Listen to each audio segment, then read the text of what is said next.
नमस्कार, big debate में आपका स्वागत है। मैं हूं आपके साथ दीपक भदौरिया। मध्य प्रदेश बीजेपी में उम्मीदवारों की मशक्कत जारी है। चूंकि दावेदारों को लगता है कि मोदी के नाम पर चुनाव जीतना आसान है, इसलिए उनकी संख्या बढ़ती जा रही है।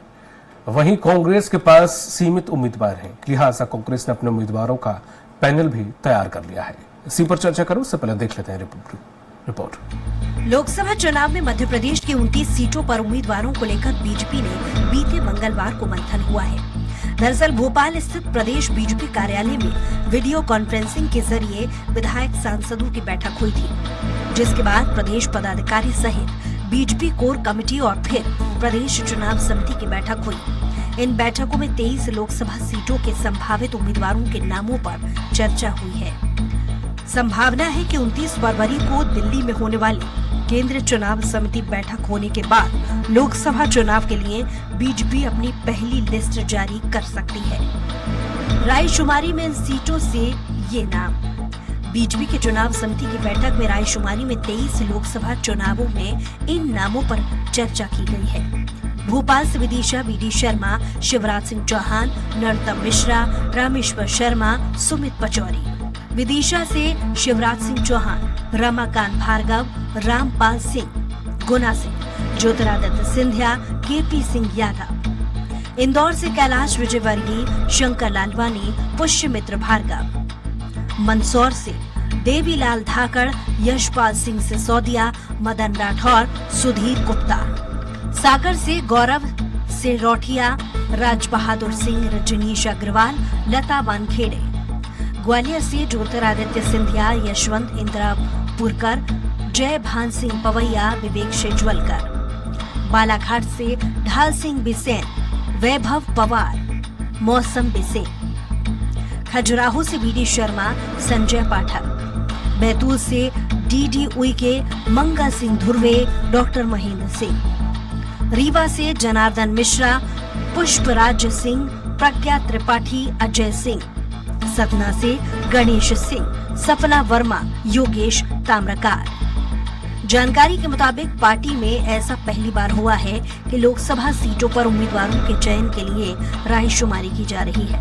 इस रायशुमारी में कैबिनेट में मंत्रियों से लेकर प्रदेश स्तर के अधिकारियों तक ने अपनी राय दी है।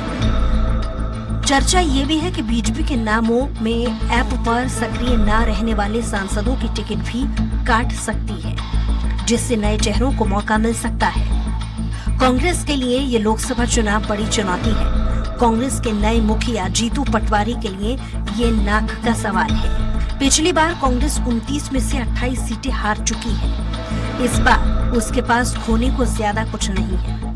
कांग्रेस इस बार कुछ पाने के लिए मशक्कत कर रही है।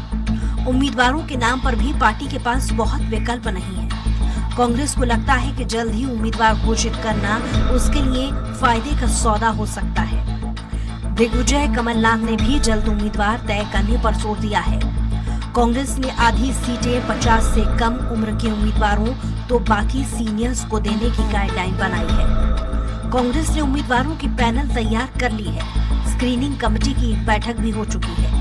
अब इस पैनल में से एक नाम छांटना बाकी है। बहरहाल दोनों ही दलों में सिंगल नामों को लेकर मशक्कत का दौर जारी है। ऐसे में देखने वाली बात ये होगी कि आखिर कांग्रेस और बीजेपी में किस नेता को मौका मिलता है, किसकी रणनीति कारगर साबित होती है। सलमान खान, स्वराज एक्सप्रेस।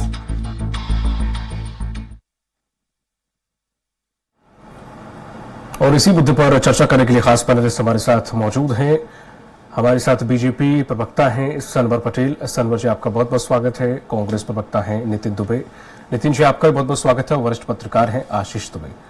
आशीष सर, आपका बहुत बहुत स्वागत है। जिस तरह से नितिन जी, ये कहा जा रहा है कि आपके यहाँ उम्मीदवारों का टोटा है।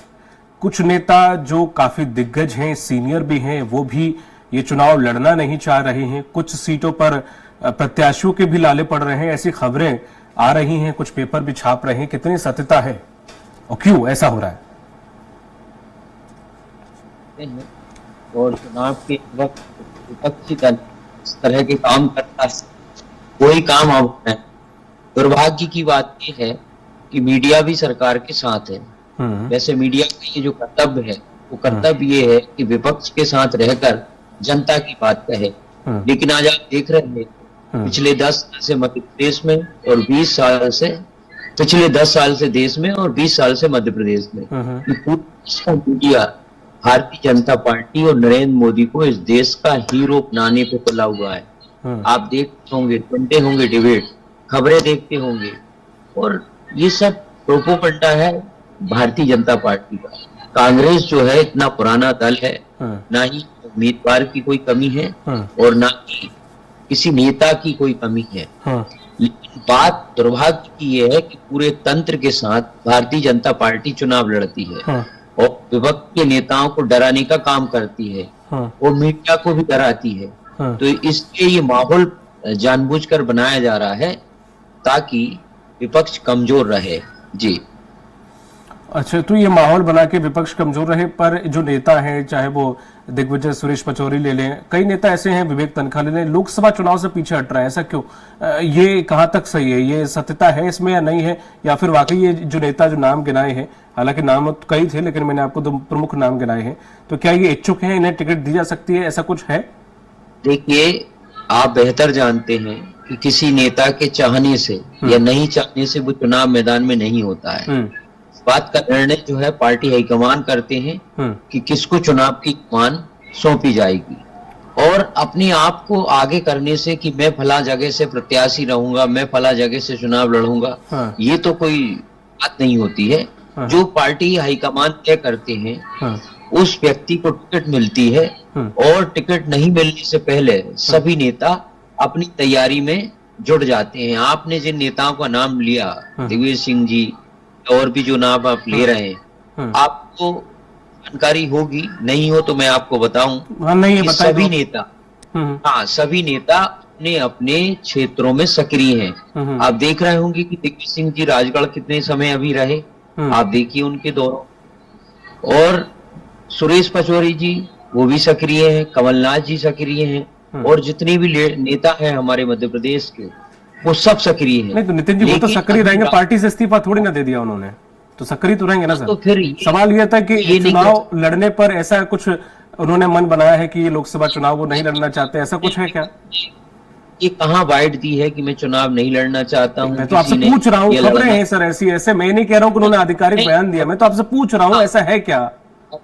ये सब विपक्ष का प्रोपोगंडा है, जो कांग्रेस को और मतदाताओं को हताश करने के लिए एक रणनीति होती है चुनाव में, कमजोर करना, मनोदशा पर प्रहार करना, ऐसी कोई बात नहीं है। ठीक है, बहुत बढ़िया। सनवर जी, जिस तरह से देखा जाए, कहा यह जा रहा है कि आपकी पार्टी में हालांकि रस्साकसी अभी इस वक्त चल रही है, कई नाम हैं ऐसे जो कि दावेदारी ठोक रहे हैं। विश्वास सारंग जी भिंड मुरैना में गए, ठीक, अच्छी बात है, सभी लड़ना चाहते हैं। कहा यह जा रहा है इसके पीछे यह है कि इस बार मोदी लहर हमेशा की तरह ऐसा, सबको मालूम है कि उनकी बेतरनी नैया पार हो जाएगी मोदी के सहारे, तो कोई भी खड़ा कर देंगे, वो जीत जाएगा। तो ऐसे में इस समस्या से कैसे बीजेपी जूझ रही है? हालांकि आपके में कैडर बिस पार्टी है, तो जाहिर सी बात है कितना भी कोई मुखर होगा वही जो ऊपर से लिस्ट बनकर आएगी। भारतीय जनता पार्टी में अंदरूनी डेमोक्रेसी है, लोकतंत्र है, और जिस तरह से भारतीय जनता पार्टी में टिकट वितरण की व्यवस्था है और सभी हमारे नेताओं को, सभी कार्यकर्ताओं को टिकट मांगने का पूरा अधिकार है, उसी तरह से हमारे नेता अगर कोई चुनाव लड़ना चाहते हैं तो नीचे तक जाकर और राय शुमारी करने का काम भारतीय जनता पार्टी ने किया है। पूरे 29 लोकसभा क्षेत्रों में रायशुमारी हुई है, प्रदेश चुनाव समिति की बैठक हुई है, ठीक है, और प्रदेश चुनाव समिति की बैठक के बाद अब केंद्रीय चुनाव समिति की बैठक होगी। तो ये भारतीय जनता पार्टी का जो अपना तरीका है, अपनी कार्य पद्धति है, उसी की पालना भारतीय जनता पार्टी कर रही है। और ऐसा बिल्कुल भारतीय जनता पार्टी में नहीं है कि अगर एक से अधिक दावेदार है तो हमारे यहाँ कोई आपातुभव नहीं है। भारतीय जनता पार्टी में सभी नेता, सभी कार्यकर्ता अनुशासित कार्यकर्ता हैं और अपने विचार के लिए काम करने वाले कार्यकर्ता हैं। ठीक है, इसलिए टिकट मांगने का सबको अधिकार है, लेकिन जब एक टिकट तय हो जाता है तो निश्चित रूप से सारे लोग कमल के फूल को जिताने में लगते हैं कांग्रेस की जरूर मुश्किलें हैं, कांग्रेस के पास दावेदार नहीं है, कांग्रेस के जो दावेदार है वो दौड़ते भागते फिर रहे हैं और स्थिति कांग्रेस की बहुत खराब है। ठीक है। सनवर जी, जैसे हमेशा से आपने चौंकाने वाले निर्णय दिए, इस बार भी आप पार्टी पदाधिकारी और मंत्रियों से, कैबिनेट मंत्रियों से सलाह मशवरा कर रहे हैं, जो बोला जा रहा है कि पहली बार हो रहा है। आप सर्वे में बहुत यकीन रखते हैं, हालांकि वो सर्वे पता नहीं कहाँ जाते हैं, बाद में लिस्ट कुछ और आ जाती है, सबके आकलन धरे रह जाते हैं। लेकिन क्या पुराने हारे हुए सूरवीरों को भी मौका इस बार मिलेगा, या फिर विधानसभा चुनाव के लिए कुछ नए खिलाड़ी मैदान में उतारे जाएंगे, जिसमें से महिलाओं को मुझे लगता है शायद इस बार ज्यादा तवज्जो दी जाएगी, ऐसा लगता है? देखिए, मैं तो भारतीय जनता पार्टी का प्रवक्ता हूं, तो भारतीय जनता पार्टी के प्रवक्ता की अपना अनुशासन होता है, अपनी सीमा होती है, ठीक है, और अपनी मर्यादा होती है। तो भारतीय जनता पार्टी का प्रवक्ता तो वही बोलेगा जो भारतीय जनता पार्टी ने तय कर दिया है। तो भारतीय जनता पार्टी जब तय कर देगी तो निश्चित रूप से हम आपके चैनल पर आकर इन सब बातों का जवाब देंगे। हाँ, कांग्रेस के लोग कुछ भी कर सकते हैं, फ्री लॉन्चर हैं, उनके वहां कोई अनुशासन नहीं है, कोई नियम कायदे नहीं है। हम लोगों अपनी सीमा में बात करते हैं। अभी हमारा जो अधिकार है वो इतना ही है कि निश्चित रूप से संसदीय बोर्ड तय करेगा और तय करने के बाद हम आपको इस बात का जवाब देंगे। ठीक है। आशीष जी, जिस तरह से हम कांग्रेस को भी देख रहे हैं, हम बीजेपी को भी देख रहे हैं, कांग्रेस के पास हालांकि खोने के लिए ज्यादा कुछ नहीं है, पाने के लिए संघर्ष चल रहा है कि अब और कितना पा सकते हैं। अब 2 बार स्क्रीनिंग कमेटी की बैठक हो गई, कुछ ज्यादा कुछ निष्कर्ष उसमें निकल नहीं पाया, बल्कि यही जो मैंने अभी बात कही, हालांकि वो ये कह रहे हैं कि मीडिया का प्रोपेगेंडा है, वो तो खैर वही जाने, वो आप चूंकि वरिष्ठ पत्रकार हैं, आप इस चीज को बखूबी जानते होंगे अंदर खाने से। तो कांग्रेस इस चीज से जूझ रही है, और बीजेपी की तस्वीर देखें, इधर देखें, दोनों में प्रत्याशी को लेकर कितनी रस्साकसी है? देखिए, बीजेपी भी अभी जो है प्रारंभिक चरण में ही है। बीजेपी ने अपने स्तर पे यहाँ प्रदेश कमेटी ने जो पैनल बनाए हैं और वो कितने सच हैं कितने गलत हैं, ये सब चीजें सूत्रों पे आधारित हैं अभी। सही बात है। लेकिन ये पैनल अभी बने हैं, फिर हाईकमान का अपना निष्कर्ष निर्णय भी होगा। सही। तो अभी एक लंबा प्रोसेस बीजेपी को भी करना पड़ेगा। और चूंकि बीजेपी ने अपना जो लक्ष्य है इतना कठिन खुद ही तय किया है कि उसको बहुत सारी चीजों को देखना समझना पड़ेगा। तो हालांकि जैसा वो कहते हैं कि वो 28 सीटें जीत चुके हैं, 1 सीट जीतना उनको सिर्फ बाकी है।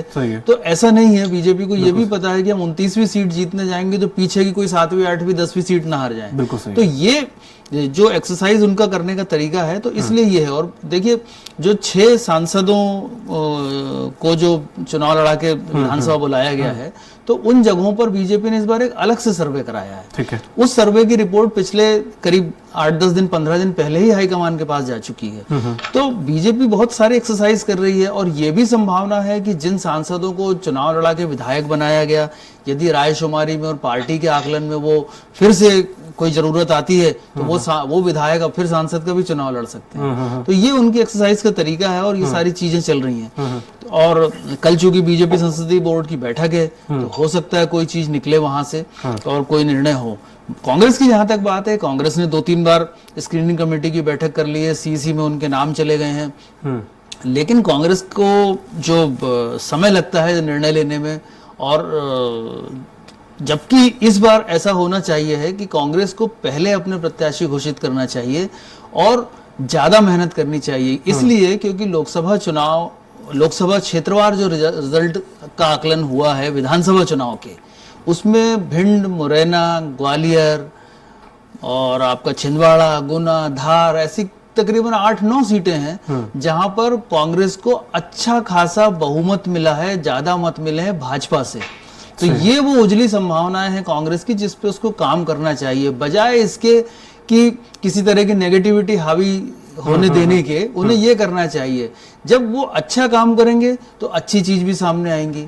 विधानसभा चुनाव के वक्त में और इसके पहले भी जब था, तो उन्हें अच्छा खासा स्पेस मिला, उनकी गतिविधियों को भी, सारी चीजों को लोगों ने देखा, समझा, पढ़ा। लेकिन अब सवाल ये है कि ये कांग्रेस की शिकायत अपने हिसाब से सही है, लेकिन दुविधा भी ये है कि जो जीतता है आखिर में तो वही विजेता कहलाता है। सही है। तो ये कांग्रेस को यहाँ पर अपनी अगर थोड़ी सी कांग्रेस और मेहनत कर लेगी, तो मैं मानता हूं कि जो 2009 में नतीजा आया था मध्य प्रदेश में लोकसभा चुनाव का, उसके आसपास कांग्रेस फिर पहुंच सकती है। उस वक्त 13 सीटें आई थी लोकसभा चुनाव में कांग्रेस की, और उसके जस्ट 2 महीने पहले विधानसभा चुनाव में कांग्रेस की बमुश्किल 70 सीटें आई थी। वही स्थिति अभी भी है, 66 सीटें हैं और सामने संभावनाएं हैं। तो इन पर अगर कांग्रेस काम करेगी, और हो सकता कर भी रही होगी, लेकिन जितनी जल्दी प्रत्याशी घोषित करेगी और जितनी तेजी से लगेगी उतना अच्छा है। नितिन जी, क्या जिस तरह से अभी आशीष ने बताया कि प्रत्याशी पहले घोषित करने की, हालांकि अपनी पार्टी की आपकी अपनी कुछ मनो इच्छा होगी वो अलग बात है, लेकिन अगर उन प्रत्याशियों को मैदान में जल्दी उतार दिया जाएगा तो उन्हें वक्त भी मिल जाएगा और वो अपनी रणनीति भी बना पाएंगे। आपने विधानसभा चुनाव में भी बीजेपी के बाद ही अपना पिटारा खोला था, हालांकि बाद में उनसे जल्दी खोल दिया था, लेकिन शुरुआत उन्होंने पहले की थी। तो क्या इस बार ऐसी कुछ उम्मीद है कि कांग्रेस पार्टी पहले प्रत्याशियों में उतार कर बाजी मारने की कोशिश करेगी, ऐसा कुछ, या फिर वही रणनीति विधानसभा वाली? मंथन चल रहा है कि लिस्ट जो है पहली सूची जारी की जाए। अब इतने बड़े देश का मामला है, पूरे प्रदेश का मामला है, मुद्दों का मामला है, और सब चीजों को ध्यान में रखकर प्रत्याशी की घोषणा और कौन प्रत्याशी होगा, ये सब बहुत बारीकी का काम है और पार्टी हाईकमान इस विषय में काम कर रहा है। रही बात भारतीय जनता पार्टी की, तो भारतीय जनता पार्टी जिस तरह की रणनीति बनाती है वो लोकतंत्र रूप नहीं है। आप देखिए कि चुनावों की सभा में कभी भगवान की तस्वीर या भगवान से संबंधित नारे नहीं लगना चाहते।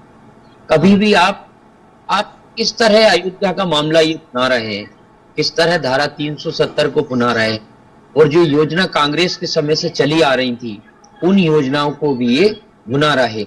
अब देखिए कि महिलाओं के लिए कांग्रेस ने कितना काम किया। आप देखते हैं कि आज जो महिलाएं आरक्षित हैं, सरपंच जनपद प्रतिनिधि बनती हैं, या जो और बड़े बड़े पदों पर चुनाव में आरक्षण है, ये कब का है? ये जब दिग्विजय सिंह जी मध्य प्रदेश के मुख्यमंत्री थे तब उन्होंने महिलाओं को मौका दिया जनप्रतिनिधि बनने का। दूसरी बात कि राशन की दुकानें, क्या आपको ध्यान है कि राशन की दुकानें पहले नहीं थी, अभी खुली हैं 10 साल के बाद? ऐसा नहीं, सब प्रक्रियाएं पहले से ही चल रही। मनरेगा योजना है या किसानों की योजना है, लेकिन भारतीय जनता पार्टी का एक लक्ष्य है कि वो हकीकत में जमीन पे आकर चुनाव इस देश में कभी नहीं जीत सकती। इसलिए उनको ऐसे मुद्दों को उठाना पड़ता है जो धार्मिक होते हैं, जो जातिवाद से प्रेरित होते हैं, जो विवादित होते हैं, जो सांप्रदायिक सौहार्द को बिगाड़ते हैं। भाजपा ने मंदिर सुप्रीम कोर्ट के निर्देश से बना, लेकिन भारतीय जनता पार्टी के सभी नेता क्या बोलते हैं ये आपसे भी छुपा नहीं है, और जो लोग बैठे हुए हैं और दर्शक जो हैं उनसे भी छुपा नहीं है।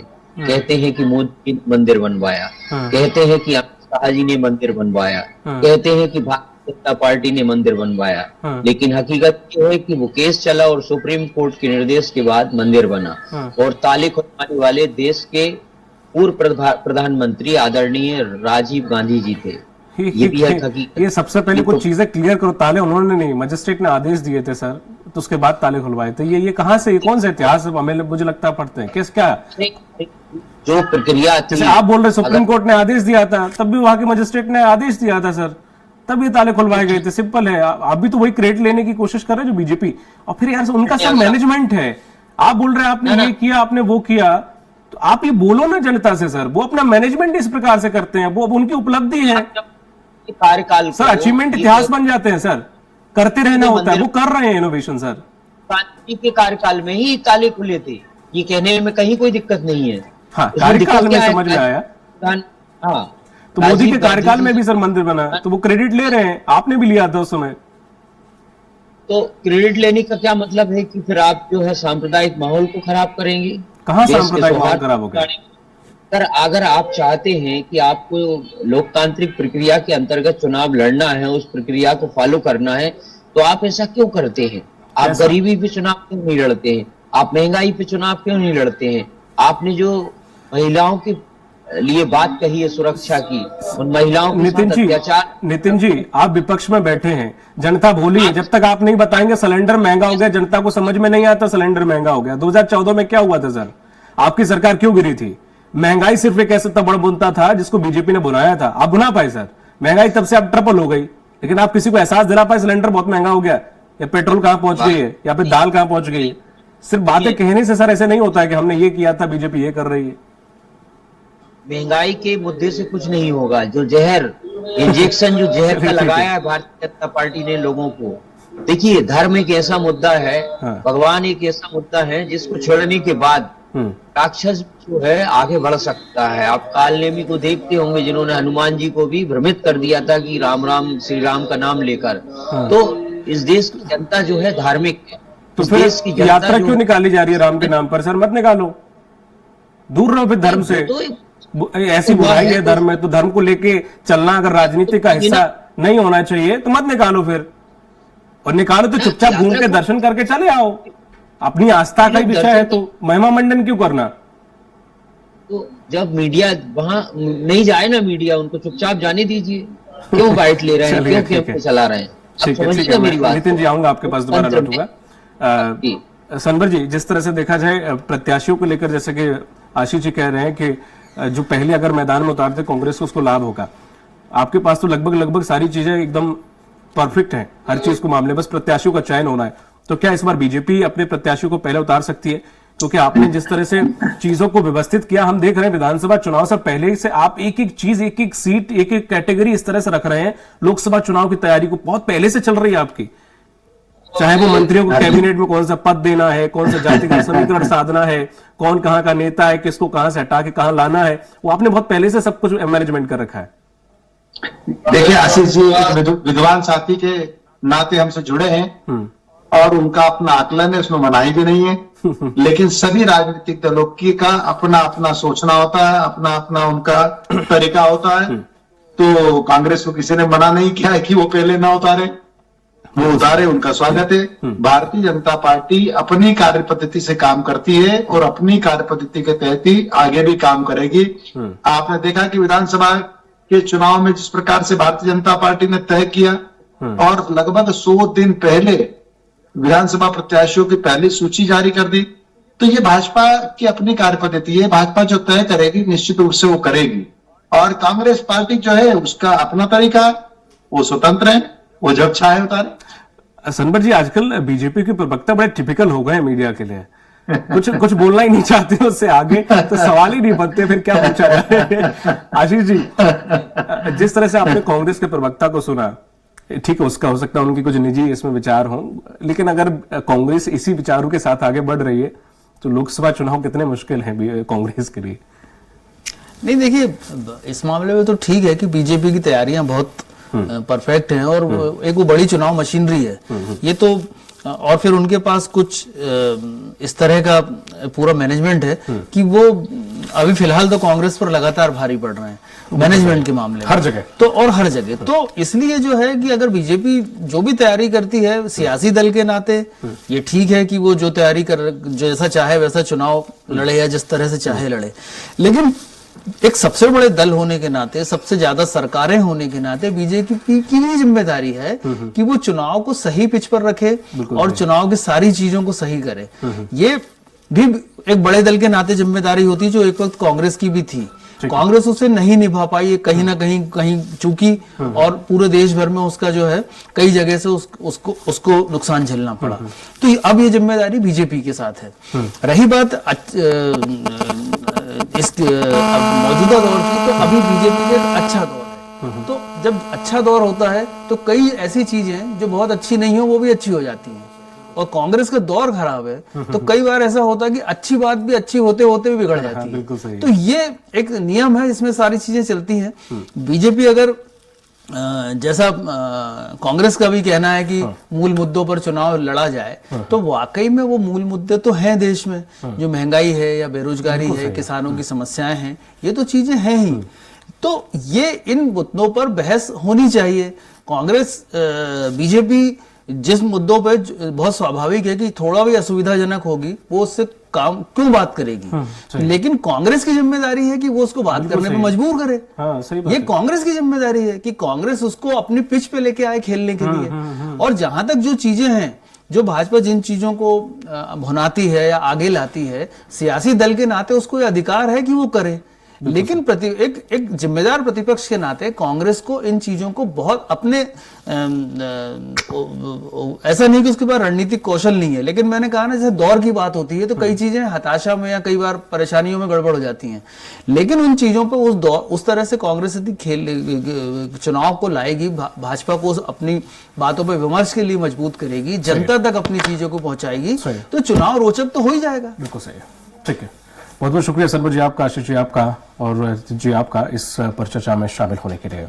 तो जिस तरह से देखें उम्मीदवारों को लेकर दोनों ही पार्टियों में रस्साकसी चल रही है। बीजेपी के लिए थोड़ा सा आसान है, वही कांग्रेस के लिए मुश्किल जरूर है, लेकिन कांग्रेस के पास ऐसा कुछ खोने के लिए नहीं है जिससे वो डरकर प्रत्याशियों का चयन करे। अब देखने वाली बात यह होगी एक सीट की बात जहां बीजेपी कह रही है, क्या वाकई वो एक सीट जीतकर कई सीटें हारने का डर है या कांग्रेस एक सीट से कई सीटें बनाने का दम भी रखती है। मुझे दीजिए इजाजत, नमस्कार।